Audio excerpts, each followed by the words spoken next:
ফজরের 2 রাকাত সুন্নতের পরে একটি দোয়া 100 বার করুন, আপনি সম্পদশালী হতে পারবেন এবং আল্লাহ তাআলা রিজিকের পেরেশানি দূর করে দিবেন।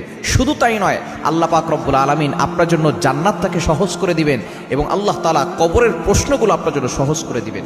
ফজরের 2 রাকাত সুন্নতের পরে ফরজের আগে মধ্যবর্তী সময় আপনি এই দোয়াটা পড়বেন। নবী সাল্লাল্লাহু আলাইহি ওয়াসাল্লাম জানিয়ে দিয়েছেন এই দোয়ার ফজিলত অনেক বেশি।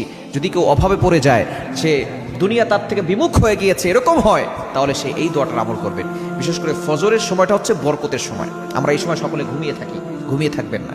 ফজরের 2 রাকাত সুন্নত হচ্ছে সবচেয়ে দামি। যত সুন্নত আছে নবী সাল্লাল্লাহু আলাইহি ওয়াসাল্লাম জানিয়ে দিয়েছেন এই 2 রাকাত সুন্নত যদি এক পাল্লা রাখা হয় এবং দুনিয়ার ভিতরে যা কিছু আছে সব কিছু যদি এক পাল্লা রাখা হয়, তাহলে এই 2 রাকাত সুন্নতের দাম বেশি হবে। সুতরাং ফজরের 2 রাকাত সুন্নত মিস করবেন না।